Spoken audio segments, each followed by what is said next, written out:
Assalamualaikum warahmatullahi wabarakatuh. Selamat pagi anak-anakku semuanya.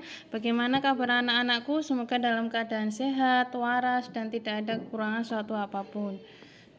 Masih semangat ya dalam pembelajaran walaupun dengan harus PJJ, pembelajaran jarak jauh.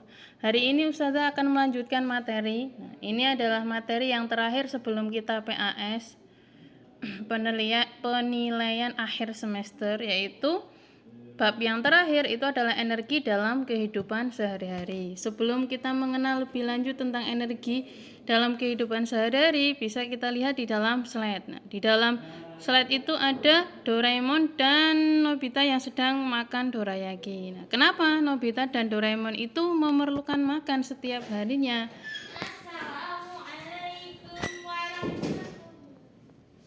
Karena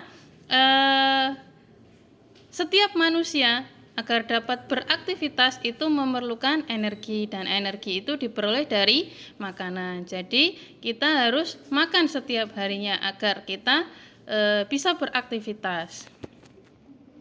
Jadi anak-anakku yang sudah ada di pondok, amal soleh, makannya jangan lupa, karena aktivitas kalian itu bisa lancar karena memang ada asupan makanan yang masuk ke dalam tubuh kita. Kasus yang kedua, kenapa mobil itu bisa berjalan? Jawabannya yaitu mobil bisa berjalan karena di dalam tangki mobil tersebut terdapat bahan bakar. Nah, bahan bakar itulah yang menjadi sumber energi bagi mobil. Bahan bakar itu termasuk dari energi kimia. Kesimpulan dari dua gambar yang kalian lihat tadi itu bahwa semua makhluk hidup ataupun benda tak hidup itu memerlukan energi agar dapat melakukan usaha atau agar dapat melakukan kerja. Contohnya bisa beraktivitas sehari-hari, bisa lari, bisa belajar, bisa bergerak mobilnya. Nah, itu memerlukan yang namanya energi. Nah, sebenarnya apa sih energi itu? Energi itu adalah kemampuan untuk melakukan usaha atau kerja atau melakukan suatu perubahan. Jadi ketika kita akan melakukan perubahan itu memerlukan energi. Agar dapat kalian itu dapat, jadi ketika kita ingin melakukan perubahan ya kita butuh energi. Nah, pada dasarnya energi itu tidak pernah hilang, tetapi diubah dalam bentuk energi lain, dari energi satu ke energi yang lain. Menurut James Prescott Joule, dia mengemukakan tentang hukum kekalahan energi yang berbunyi, energi itu tidak dapat diciptakan dan dimusnahkan, tetapi hanya dapat berubah dari satu bentuk ke bentuk yang lain. Contohnya apa? Nah, contohnya di dalam gambar itu ada kincir angin. Nah, kincir angin tersebut ketika ada angin, maka kincirnya itu akan bergerak. Berarti dari energi angin itu dapat diubah menjadi energi gerak. Dari energi gerak ini nanti akan tercipta energi listrik. Berarti akan diubah dari energi satu menjadi energi yang lain. Berarti penemuan dari Pak Joule itu benar nggih tentang hukum kekekalan energi. Nah, untuk mengenang jasa James Prescott Joule itu nanti satuan energi diambil dari namanya yaitu Joule. Untuk mengenang jasa beliau karena sudah menemukan hukum kekalahan energi. Kenapa satuan-satuan yang ada di fisika itu asing buat kita? Karena memang penemu satuan itu ya berasal dari bumi belahan barat. Jadi memang namanya asing untuk kita. Seumpama orang Indonesia namanya Warsito, gitu ya tetap kalau dia menemukan sebuah hukum ya namanya juga akan dikenal. Mungkin satuannya bernama Satuan Warsito. Seperti itu. Nah, hari ini kita akan belajar 6 energi, yaitu dari energi potensial, energi kinetik, energi cahaya, energi panas, energi bunyi, dan energi listrik. Sebenarnya masih banyak energi yang ada di bumi ini, tetapi untuk hari ini kita akan fokus di 6 energi ini.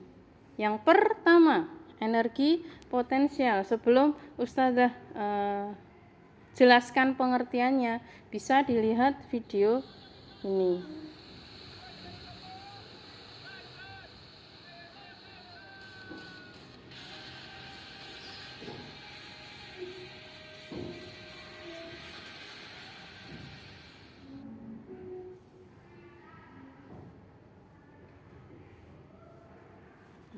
Kenapa orang tadi itu bisa jatuh ke bawah?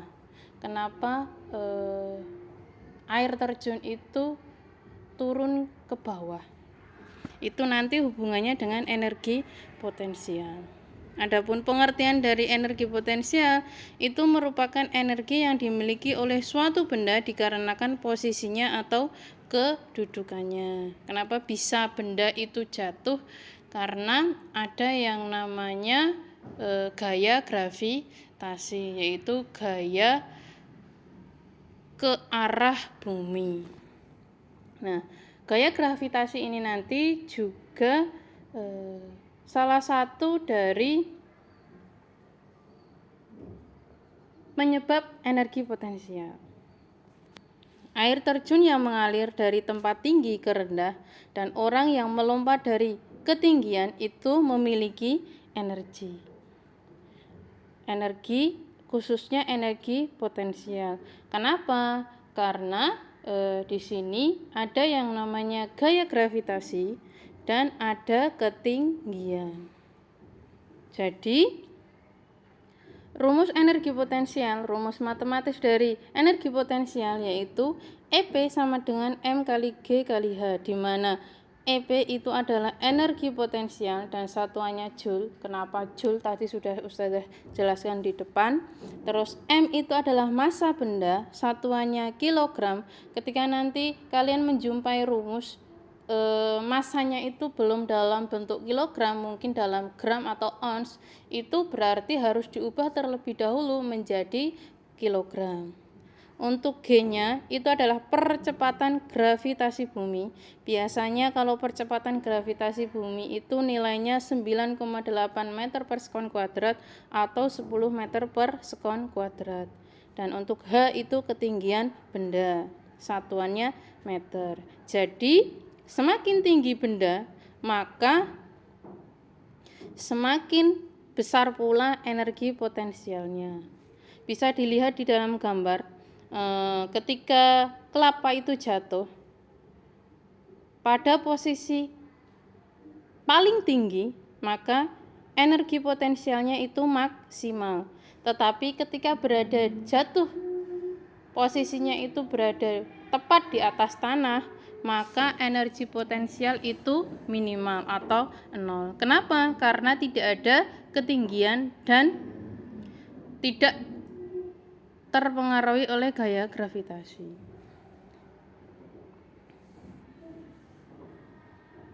Contoh soalnya, buah mangga yang ranum dan mengundang selera menggelayut pada tangkai pohon mangga yang berjarak 10 meter dari permukaan tanah.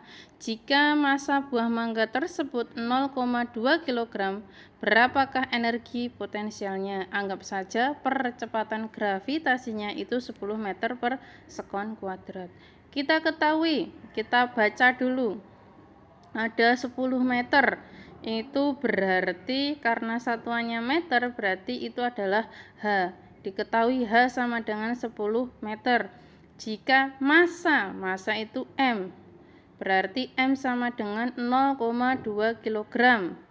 Anggap saja percepatan gravitasinya 10, berarti G-nya 10 meter per sekon kuadrat. Adapun yang ditanya yaitu berapakah energi potensialnya, berarti yang ditanya adalah EP-nya. Bisa kita tulis rumusnya, EP sama dengan M kali G kali H, berarti 0,2 dikali dengan 10 dikali dengan 10, karena di sini satuannya sudah satuan SI, satuan internasional semuanya, berarti kita tinggal mengalihkan semuanya. Nah, jawabannya itu 20 Joule. Yang kedua, energi kinetik. Energi kinetik atau energi gerak adalah energi yang dalam gerakan atau energi dalam gerakan energi kinetik atau energi gerak adalah jenis energi yang ada dalam gerakan atau energi yang berhubungan dengan gerakan suatu benda. Dapat dilihat di dalam video, itu ada pengendara motor.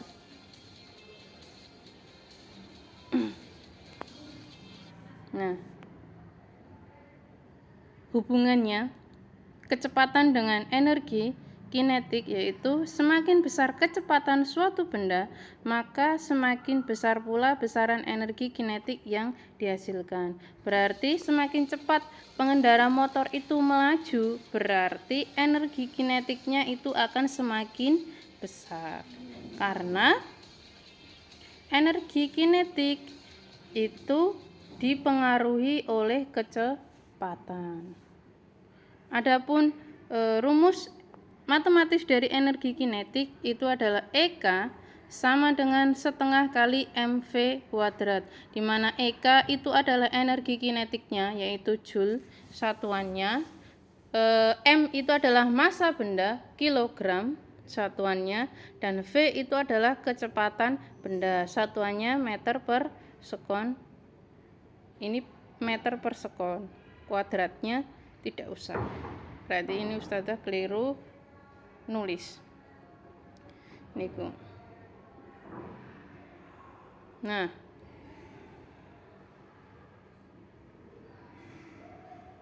energi kinetik itu berarti dipengaruhi dua variabel, yaitu massa benda dan kecepatan benda. Semakin cepat bendanya, maka semakin besar energi kinetiknya. Begitu pula semakin besar massa benda, maka semakin besar pula energi kinetiknya. Nah, kalau tadi dalam energi potensial itu maksimal ketika berada di atas. Kalau energi kinetik itu kebalikannya. Ketika ada benda yang jatuh, maka ketika ada di posisi paling atas energi kinetiknya itu minimal, sedangkan ketika dia berada di bawah energi kinetiknya maksimal. Nah, adapun contoh soalnya, sebuah mobil memiliki massa 500 kg melaju dengan kecepatan 25 meter per sekon. Hitung energi kinetik mobil dan kelajuan tersebut. Apa yang akan terjadi jika mobil direm secara mendadak? Nah, berarti kita ketahui massa mobil, massa itu M, berarti 500 kg. Setelah itu ada kecepatan mobil yaitu V 25 meter per sekon. Yang ditanyakan adalah energi kinetiknya. Adapun rumus dari energi kinetik itu adalah EK sama dengan setengah mv kuadrat. Kita tulis setengah dikali 500 dikali 25 dikuadratkan. Nanti akan ketemu 156.250 Joule. Yang ketiga yaitu energi cahaya. Energi cahaya merupakan jenis energi yang diperoleh dari benda-benda yang mampu memancarkan cahaya. Bentuk energi cahaya tersebut tentunya berasal dari cahaya matahari yang bisa diubah menjadi energi listrik melalui sel surya. Jadi energi cahaya yang paling besar di dunia ini itu adalah energi yang berasal dari energi matahari. Nah, energi matahari ini nanti dapat kita ubah menjadi energi lain. Dari energi cahaya bisa kita ubah menjadi energi listrik menggunakan yang namanya sel surya atau panel surya. Energi yang keempat yaitu energi panas. Contohnya yaitu energi panas bumi. Energi panas itu nama lainnya adalah energi kalor. Nah, energi ini merupakan jenis energi yang dapat mengakibatkan terjadinya perubahan suhu maupun perubahan wujud zat tertentu. Contohnya, kalau energi panas itu dapat mengubah wujud ketika kita meletakkan es batu pada ruangan terbuka. Karena ada kenaikan suhu pada es batu tersebut, dia akan meleleh. Nah, itu fakta bahwa energi panas itu dapat merubah wujud zat tertentu. Yang kelima, energi bunyi. Energi bunyi merupakan bentuk energi yang dihasilkan dari suatu benda yang bergetar. Partikel-partikel udara yang bergetar tersebut menimbulkan getaran bunyi. Benda yang dapat menghasilkan bunyi disebut sumber bunyi. Jadi energi bunyi itu berasal dari suatu benda yang bergetar. Contohnya itu alat musik. Kalau gitar itu kan berarti ada senarnya. Ketika senar kita petik, berarti kan senarnya itu bergetar kan. Nah, itu nanti akan menimbulkan yang namanya energi bunyi. Adapun benda yang dapat menghasilkan bunyi itu disebut dengan sumber bunyi. Energi yang terakhir yaitu energi listrik, energi yang tidak bisa kita pisahkan dalam kehidupan sekarang ini karena kita dengan energi listrik itu sangat bergantung sekali. Nah, energi listrik itu adalah jenis energi yang timbul karena adanya perpindahan muatan listrik. Jadi ada muatan yang bergerak. Di sini muatan yang bergerak itu adalah elektron. Nah, energi listrik menjadi jenis energi yang paling banyak digunakan dalam kehidupan sehari-hari. Listrik digunakan untuk menghidupkan alat-alat elektronik rumah tangga. Jadi kita tidak terpisahkan, setiap hari itu pasti menggunakan yang namanya energi listrik. Apalagi dalam PJJ ini kita tidak lepas dari yang namanya energi listrik, karena untuk menghidupkan HP kita perlu listrik, menghidupkan laptop kita perlu listrik, menghidupkan AC kita juga memerlukan yang namanya energi listrik. Niku. Untuk macam-macam sumber energi, insya Allah Ustazah bahas minggu depan. Amal soleh nanti soalnya dikerjakan di Google Form. Jangan lupa absensinya. Untuk soalnya dikerjakan dengan sungguh-sungguh karena Ustazah sudah pernah bilang poin yang paling banyak itu merupakan tugas kalian setiap harinya, keaktifan kalian setiap harinya. Nggih. Alhamdulillah, jazakumullahu khairan. Mugi-mugi Allah paring manfaat dan barokah. Wassalamualaikum warahmatullahi wabarakatuh.